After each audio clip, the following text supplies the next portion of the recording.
बिस्मिल्लाहिर्रहमानिर्रहीम। अस्सलाम वालेकुम student, I am Waqar Ahmed, your mathematics teacher. Students, last lecture में हमने चैप्टर नंबर 4 को कंप्लीट किया था।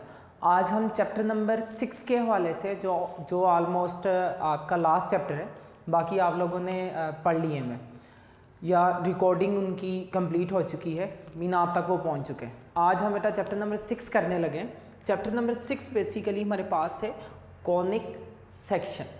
अब देखो इसके वर्ड से हमें थोड़ा सा एक बात माइंड में आती है, कॉनिक मीन एक कौन है। कौन किसको कहा जाता है? जो हम बेटा ऑलमोस्ट आइसक्रीम के लिए भी जो यूज़ करते हैं वो भी कौन होती है। उसके सेक्शन करना, हम सेक्शन का मीन क्या कहते हैं? उसको काट देना। कौन को एक खास तरतीब से काट देना कि हमारे पास कौन सी न्यू शेप जनरेट होगी, हम इसके हवाले से पढ़ेंगे। हम बेटा मोस्टली इससे पहले फर्स्ट ईयर तक ज़्यादा जो डिस्कस कर चुके हैं, हम डिस्कस कर चुके हैं ट्रायंगल के हवाले से।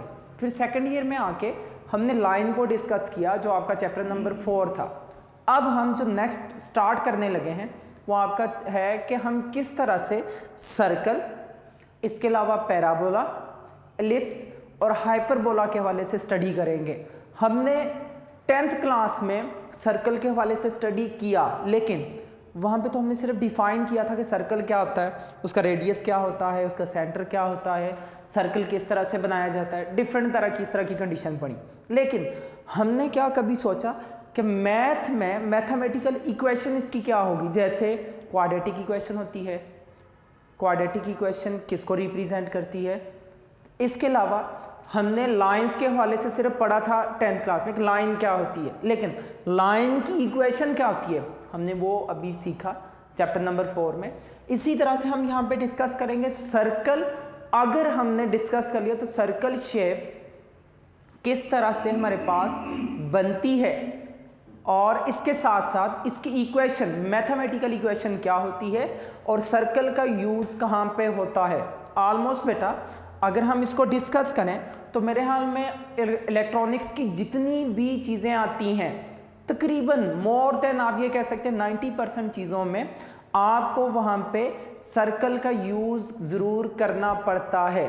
सर्कल मीन जो राउंड शेप में जो भी हो, जितनी भी गाड़ियाँ हैं, गाड़ियों के टायर सर्कल होते हैं। उनका जो बेटा जहाँ पे व्हील, जहाँ पे एक्सल उनका लगता है, वो उनका सेंटर होता है। अगर आप उस सेंटर को डिस्टर्ब कर लें, थोड़ा सा अगर आप माइंड में सोचें, तो बेटा वो उसकी रोटेशन पे इफेक्ट पड़ेगा। या आप दूसरा सोचें कि अगर ये उनके जो टायर हैं, ये टायर सर्कल के अलावा रेक्टेंगल शेप में होते या ये टायर स्क्वायर शेप में होते तो क्या फ़र्क पड़ना था? आप थोड़ा सा खुद सोच लें कि अगर वो रेक्टेंगल शेप होती, सर्कल तो रोटेट करता है, हमें अंदर बैठे हुए महसूस भी नहीं होता गाड़ी में, लेकिन अगर वो स्क्वायर शेप में होते तो बेटा वो पूरा कंप्लीट एक झटका महसूस होना था। आप मोटरसाइकिल पे बैठे हैं या गाड़ी पे बैठे हैं तो काफ़ी तकलीफ़देह होना था वो वाला सीन बेटा। इसी वजह से हमने सर्कल का यूज़ किया। उसके अलावा पैराबोला का यूज़ कहाँ पे है, एलिप्स का कहाँ पे है, हाइपरबोला का हम इंशाल्लाह साथ साथ स्टडी करेंगे। बेसिकली हमारे पास इतना तो हम जानते हैं, सर्कल हमारे पास एक क्या होती है, बिल्कुल राउंड शेप बेटा। डेफिनेशन हम मैट्रिक में पढ़ चुके हैं, उसको साथ साथ डिस्कस करेंगे। अगर इसी सर्कल को आपने बेटा देखा होगा, जो रबड़ बैंड होते हैं, रबड़ बैंड होता गोल, अगर उसको आप थोड़ा सा हल्का सा स्ट्रेच कर लो तो स्ट्रेच करने से जो शेप बनेगी, इसको क्या नेम दिया जाता है?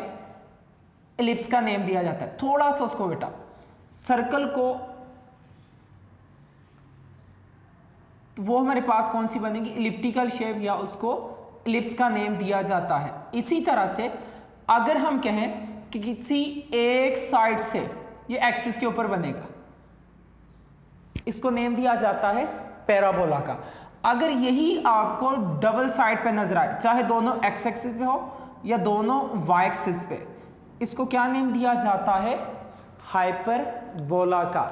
Circle, ellipse, parabola and hyperbola. देखो पैराबोला वन साइडेड ओपन होता है, ये एक्स एक्सिस के पॉजिटिव भी हो सकता है, नेगेटिव भी हो सकता है, वाई एक्सिस पे और वाई एक्सिस के नेगेटिव पे भी हम डिस्कशन करेंगे, अभी बस यहाँ तक काफ़ी है। हाइपरबोला वो वाई एक्सिस के लॉन्ग भी हो सकता है, वो एक्स एक्सिस के लॉन्ग भी हो सकता है, लेकिन वो बोथ साइड होगा, पॉजिटिव एक्स एक्सिस पे भी और नेगेटिव एक्स एक्सिस पे भी। इनको बनाने के लिए हमारे पास कॉनिक सेक्शन क्या है, हमारे पास basically intersection of a plane. एक प्लेन क्या होती है, जैसे हम क्या हमारी जो शीट है वो एक प्लेन है बेटा, इसको प्लेन कहा जाता है। बेसिकली ये हमारे पास होता है, ये हमारे पास 2D सरफेस होती है इस तरह की बेटा कि इनफाइनाइट साइज की एक शीट होती है जिसकी जो थिकनेस होती है उसको जीरो थिकनेस कहा जाता है। लेकिन हम सिंपल वर्डिंग में इसको जो यूज़ करते हैं, हम कहते हैं कि हमारे पास कोई भी जो बेटा सरफेस आती है, जैसे हम बोर्ड को अपनी प्लेन कह सकते हैं, हम कॉपी की जो शीट हमारे पास होती है उसको प्लेन कहते हैं, लेकिन डेफिनेशन वाइज कुछ और है। इसी तरह से देखो, conic section is the intersection of a plane with double right circular cone. अब डबल राइट सर्कुलर कोन जो होगी उसको किस तरह से बनाया जाता है, अगर आपके पास एक्स एक्सिस वाई एक्सिस हो, ये एक्सिस होते हैं, इन एक्सिस के ऊपर अगर हम एक लाइन को, बेसिकली बेटा वो एक लाइन से बनती है, लेकिन हम इसके सामने ही इसी तरह से दूसरी लाइन का यूज तभी करते हैं कि ये जो डायग्राम बनेगी, इसकी जो डायग्राम हमारे पास बनेगी वो दोनों साइड पे कंप्लीट होती है। मीन आप इस तरह से करें, अगर आप इसको थोड़ा सा स्टडी करें, आपने लिखना है यूट्यूब पे कॉनिक सेक्शन, तो कॉनिक सेक्शन का टॉपिक जो भी आपके पास फर्स्ट सामने आएगा उसको देख लीजिएगा, वहाँ पे हमें बहुत आसानी होती है, वो कंप्लीट एक हमारे पास तरतीब से शो हो रहा होता है। आप क्या करें, इस एक लाइन को, इस लाइन को नेम दिया जाता है बेटा जनरेटर ऑफ कॉन।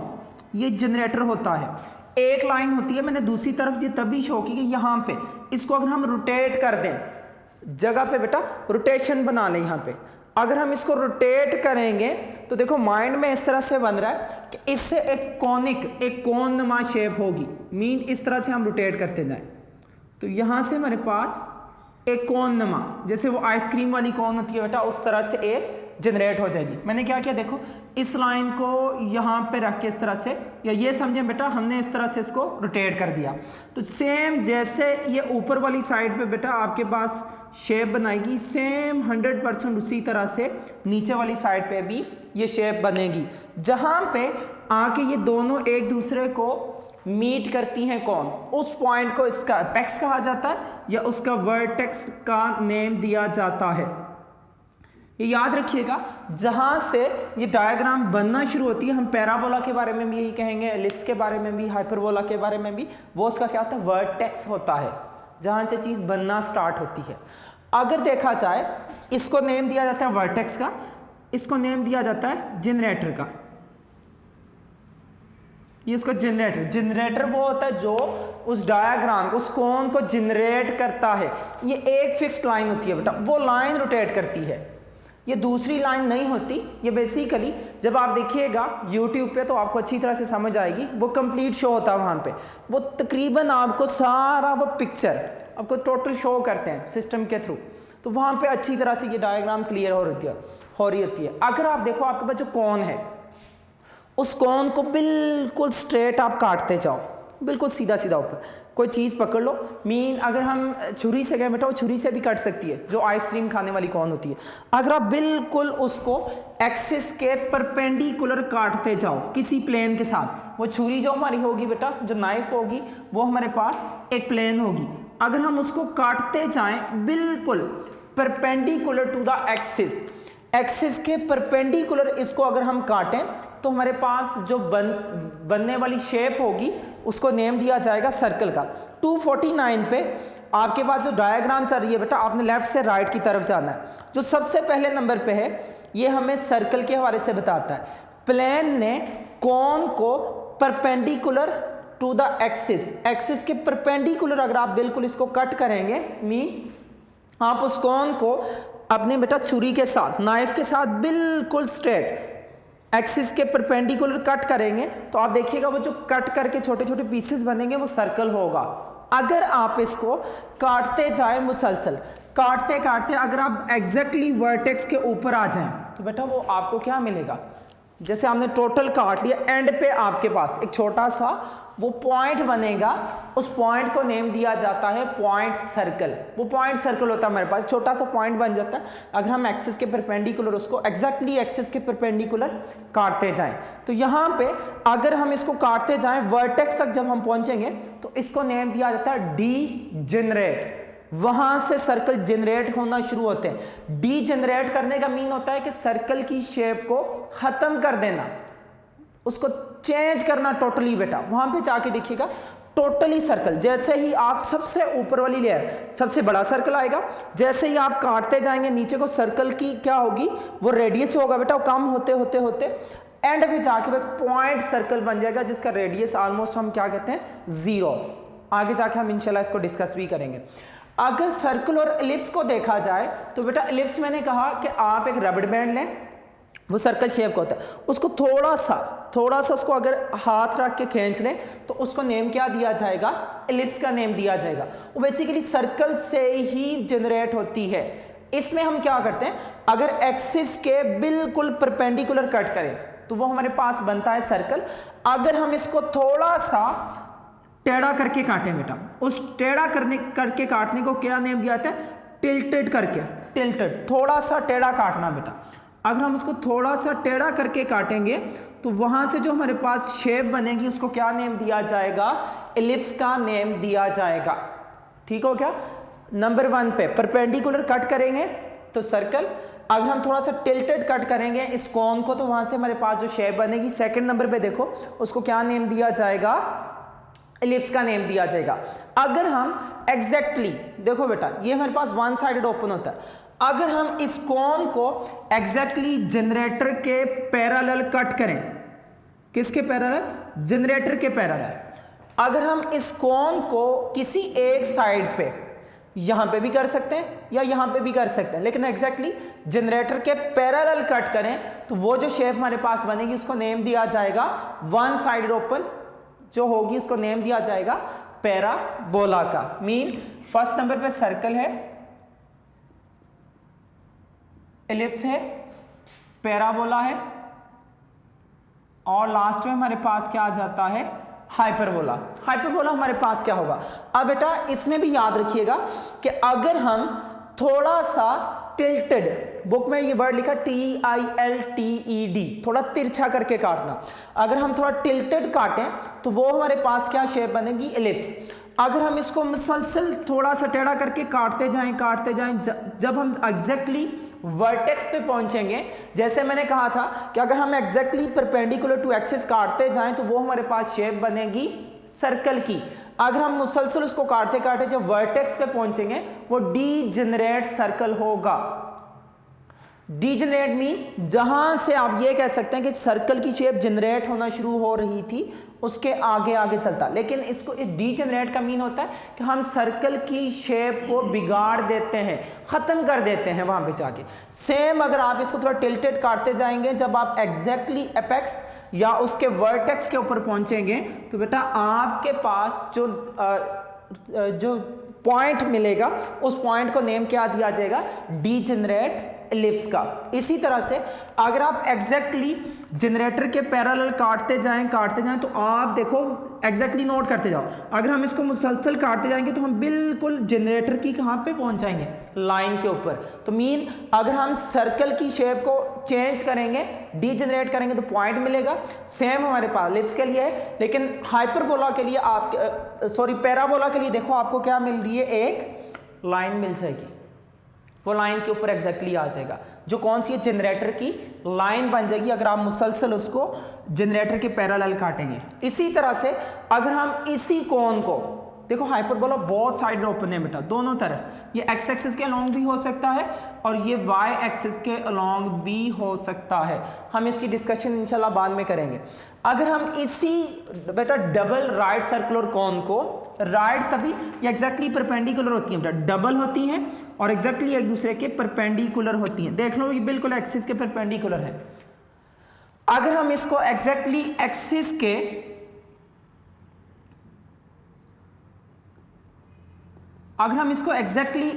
के पैरेलल काटते जाएं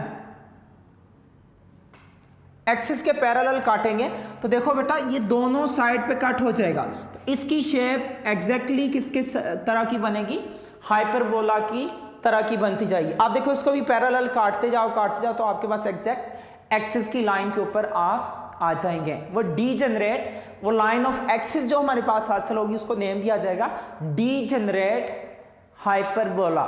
अगर आप इसको जनरेटर के पैरेलल काटेंगे तो सिर्फ जनरेटर की लाइन बच जाएगी, वो पैराबोला, डीजेनरेट पैराबोला। अगर आप थोड़ा सा टिल्टेड काटते जाएंगे तो एग्जैक्टली वर्टेक्स के ऊपर पहुंच जाएंगे तो वो एलिप्स होगी।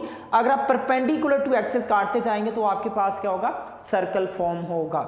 ये बेटा ये कॉनिक सेक्शन का इंट्रोडक्शन थोड़ा सा है, लेकिन इसकी इक्वेशन क्या है, इसको कैसे राइट डाउन किया जाता है मैथमेटिकली, इसको हम बाद में डिस्कस करेंगे। अगर आप इन चीज़ों को YouTube पे थोड़ा देखते जाओ तो आपको बहुत आसानी होगी। मीन आपको देखो, ये अगर आपके पास एक फॉर एग्जांपल जनरेटर है, अगर आप इसको रोटेट करो तो बेटा ये दोनों साइड पे आप नोट करो, ये दोनों साइड पे एग्जैक्टली सेम वे से मूव करेगा। तो जो आपके पास बनेगी जनरेटर के मूवमेंट से वो डबल राइट सर्कुलर कॉन होगी।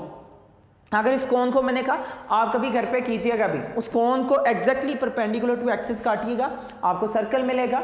आप मुसलसल काटते जाएंगे तो एंड पे जब आप जनरेटर पे वर्टेक्स पे पहुंचेंगे तो आपके पास एक पॉइंट मिल जाएगा, वो पॉइंट सर्कल होता है। वो सर्कल की शेप को हमने डीजेनरेट मीन बिगाड़ दिया, टोटल चेंज कर दिया, एक पॉइंट बना लिया बस। इसी तरह से हम थोड़ा सा तिरछा कट के काटेंगे, जो तिरछी शेप सर्कल की होती है, थोड़ा सा जो तिरछी शेप होती है उसको एलिप्स का नेम दिया जाता है। अगर हम एग्जैक्टली जनरेटर के पैरेलल काटेंगे वो पैराबोला होगा, उसको अगर हम चेंज करते जाएंगे तो जनरेटर की लाइन बाकी बचेगी। ठीक हो गया, सर्कल और एलिप्स का बिल्कुल सेम है, वो पॉइंट बन जाता है। इसी तरह से कि जनरेटर के लिए हमारे पास एग्जैक्टली लाइन पैराबोला के लिए हम अगर काटते जाएंगे बिल्कुल एग्जैक्टली कहाँ पे, मैंने आपको बताया पैराबोला के लिए वन साइडेड। अगर हम जनरेटर के पैरेलल काटते जाएंगे तो लास्ट में जनरेटर की लाइन आ जाएगी। इसी तरह से हाइपरबोला के लिए पैरेलल टू एक्सिस काटा जाता है, उससे हमारे पास अगर हम मुसलसल काटते जाएंगे तो हमारे पास एक्सिस की लाइन बाकी बच जाएगी। ये हमारे पास बेटा ये डिफरेंट शेड्स है। अगर आप इनको एग्जैक्टली मैंने आपको कहा, आप अगर अपने हाथ में पेन पकड़ के इसको अगर इस तरह से मूव करें, आपको सामने नजर आएगा कि जो हम ऊपर मूवमेंट लेके आने वही नीचे मूवमेंट है। अगर ये जनरेटर हम ऊपर मूव करेंगे बेटा, ये जो राइट सर्कुलर कॉन बनाएगा सेम नीचे बनेगी। आप इसको नोट कीजिएगा YouTube से, तो आपको इंशाल्लाह वहां से बहुत ज़्यादा हेल्प मिलेगी। जो चीज़ें मैंने बताई इनका देखिएगा, सर्कल एग्जैक्टली परपेंडिकुलर कट करते हैं, एलिप्स के लिए थोड़ा टिल्टेड कट करते हैं, और जो पैराबोला बनता है ये जनरेटर के पैरेलल कट करते हैं, और जो हाइपरबोला बनता है वो एक्सिस के पैरेलल कट करते हैं। ये चार शेप इंशाल्लाह हम यहाँ पे डिस्कस करेंगे। इनकी इक्वेशंस क्या है, अब हम जो स्टार्ट करेंगे सबसे पहले तरतीब वाइज बेटा, सबसे पहले हम स्टार्ट करेंगे सर्कल को, फिर बाद में बाकी सारी की सारी तरतीब आती रहेगी। आपकी बुक पे पेज नंबर है 250 पे सर्कल क्या है, इसकी इक्वेशन क्या है। कभी देखो हमने जो मैट्रिक क्लास में पढ़ा था, हमने तो डिफाइन ही पढ़ा था कि सर्कल क्या होता है, उसका सेंटर क्या होता है, लेकिन कभी हमने वहां पे सोचा था कि इसकी इक्वेशन भी क्या होगी। ये इसकी इक्वेशन को फिर अगर इसकी कोई इक्वेशन आती है उसको सॉल्व करने के क्या क्या मेथड होंगे, ये इंशाल्लाह हम इस लेक्चर में सीखेंगे। पेज नंबर 250 पे अबाउट सर्कल लिखा हुआ है, डेफिनेशन बाकी सारी तरतीब वहां पे लिखी हुई है। सर्कल क्या होता है, the set of all the point, ये सेट ऑफ पॉइंट्स होते हैं which are equidistance from a fix point. ये एक सर्कल हमारे पास क्या होता है बेटा, ये सेट ऑफ पॉइंट्स होते हैं। इन पॉइंट्स का एक फिक्स पॉइंट से डिस्टेंस क्या होता है, बिल्कुल सेम रहता है, इसको नेम दिया जाता है सर्कल का। वो जो फिक्स्ड पॉइंट होता है उस फिक्स पॉइंट को नेम देते हैं सेंटर ऑफ द सर्कल, और फिक्स पॉइंट सेंटर से लेकर सर्कल के किसी भी पॉइंट तक का जो डिस्टेंस होता है, and the distance from the centre of circle to any point on the circle या on the boundary of the circle is called radius of the circle. Mean centre से लेकर सर्कल के किसी भी पॉइंट तक का जो डिस्टेंस होता है इसको क्या नेम दिया जाता है, रेडियस का नेम दिया जाता है। सर्कल के हवाले से याद रखिएगा बेटा, सर्कल में अगर एक सर्कल है सेंटर से P तक अगर रेडियस 2 सेंटीमीटर है, इस सर्कल के ऊपर मैं जो मर्जी point A B C D E F जितने भी पॉइंट लिखता जाऊं, वो सारे के सारे पॉइंट का सेंटर से डिस्टेंस क्या होगा।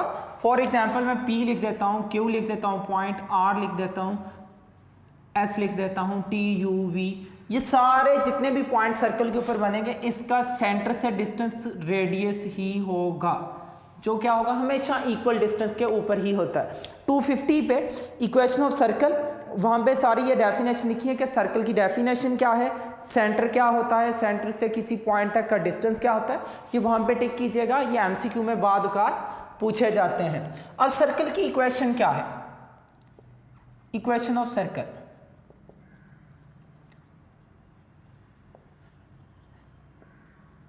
इक्वेशन ऑफ सर्कल के लिए पेज नंबर 250 के ऊपर हम कहते हैं हमारे पास एक सर्कल है जिसका सेंटर हमारे पास क्या है और उसके ऊपर एक पॉइंट है, सेंटर से हमने पढ़ा हुआ उस पॉइंट तक का डिस्टेंस क्या होता है, रेडियस r। मैं कहता हूं सर्कल का सेंटर जो था, आपको याद होगा हमने 4.2 में पढ़ा था, मैंने आपको तब भी बताया था कि जब हम ओरिजिन को एक्सिस को रोटेशन ऑफ एक्सिस में, ट्रांसलेशन ऑफ एक्सिस में जो पढ़ा था, मैंने कहा था जब एक्सिस ट्रांसलेट करते हैं, न्यू एक्सिस हमारे पास क्या बने थे, O prime into H coma के, मैंने कहा था इसका आगे भी यूज होगा।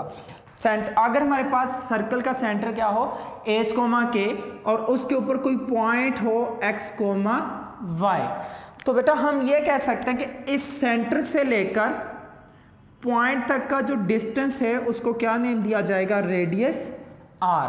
तो हम ये निकाल सकते हैं कि सेंटर से पॉइंट तक का डिस्टेंस फार्मूला क्या था, फर्स्ट में से फर्स्ट को माइनस करके उसका स्क्वायर करेंगे और सेकंड में से सेकंड को माइनस करके उसका स्क्वायर इज इक्वल टू, हमें बता स्क्वायर रूट खत्म करने के लिए क्या किया जाता है, स्क्वायरिंग बोथ साइड। जब हम स्क्वायरिंग बोथ साइड करेंगे तो हमारे पास क्या आएगा, x माइनस एच का square plus y minus K का square is equal to r का स्क्वायर। ये जो हमारे पास इक्वेशन आई इसको नेम दिया जाता है standard form of equation of circle.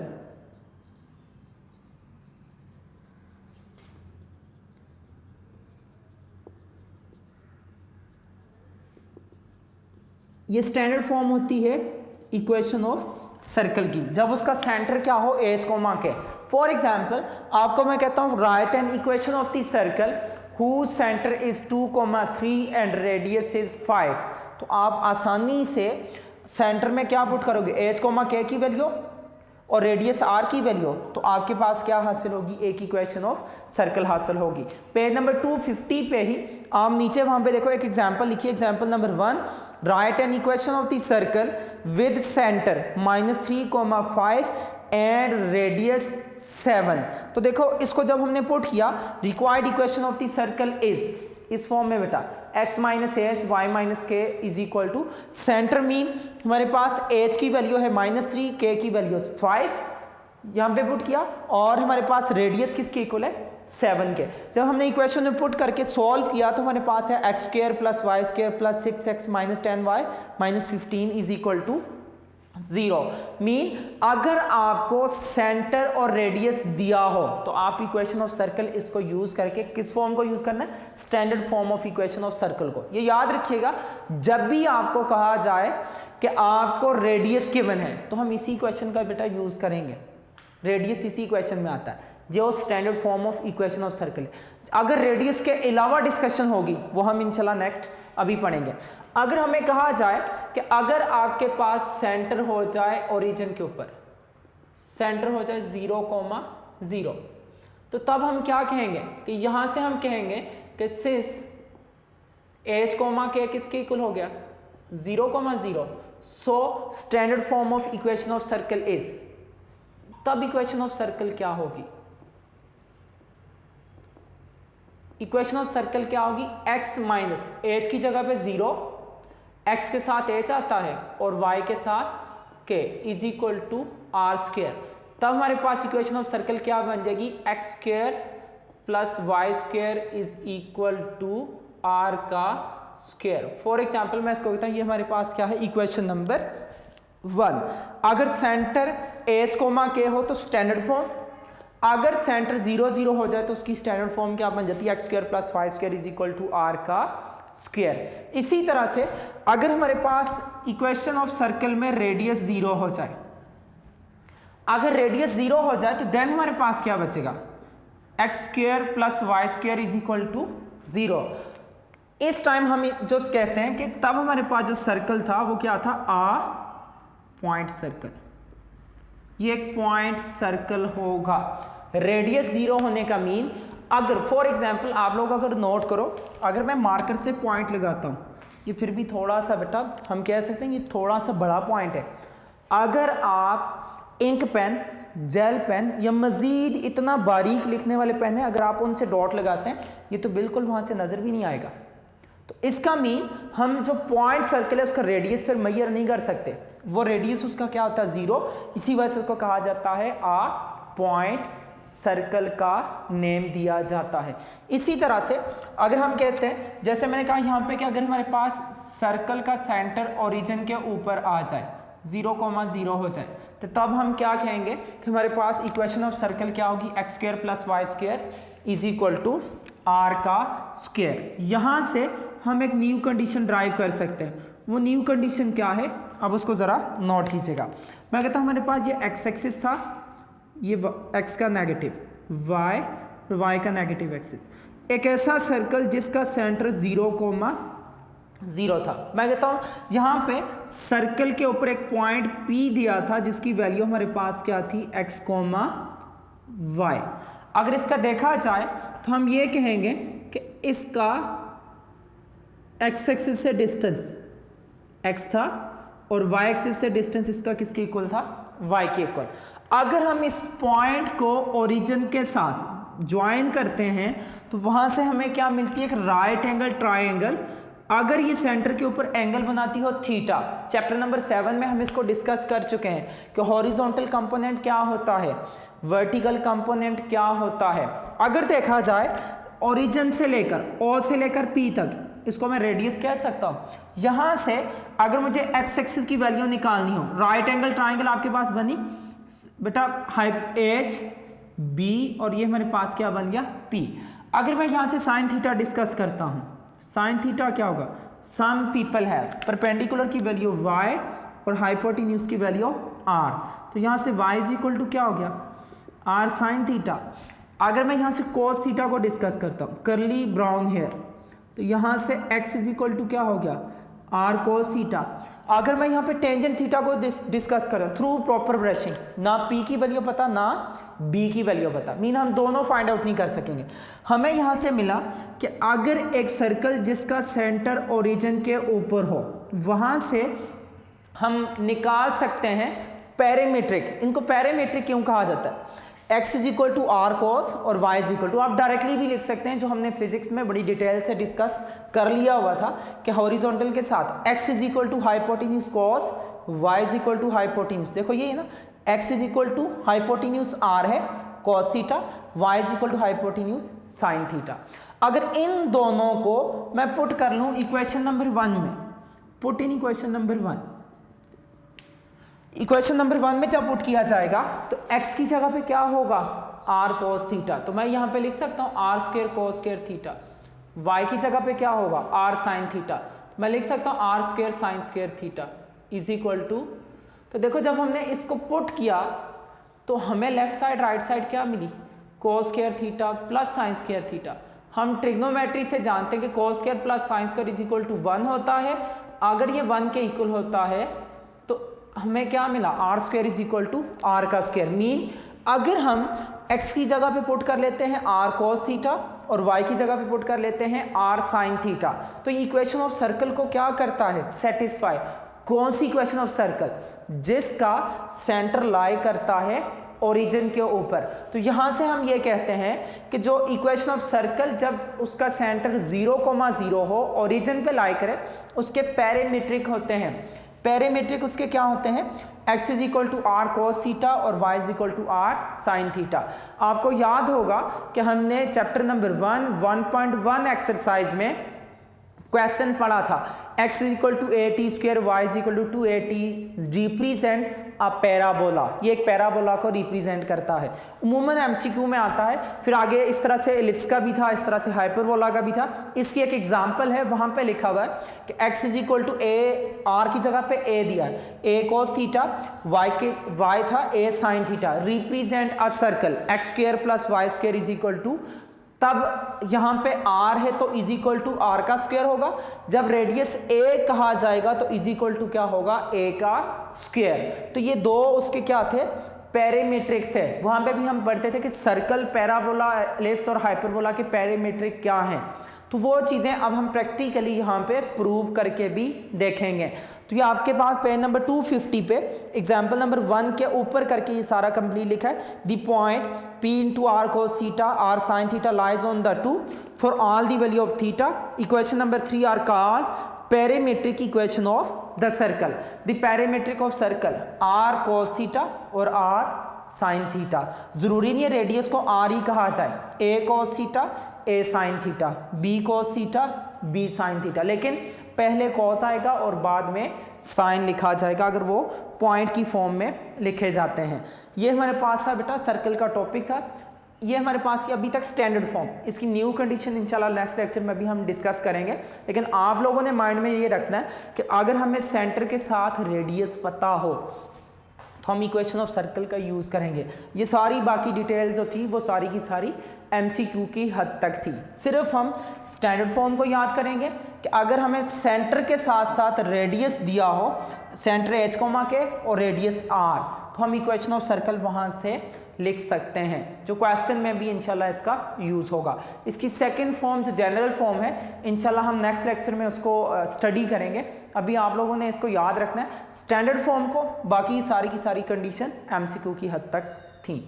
आज का लेक्चर हमारा यहाँ तक ही था। नेक्स्ट लेक्चर में इंशाल्लाह आपसे मुलाकात होगी। तब तक के लिए अल्लाह हाफिज़, अस्सलामु अलैकुम रहमतुल्लाहि व बरकातुहू।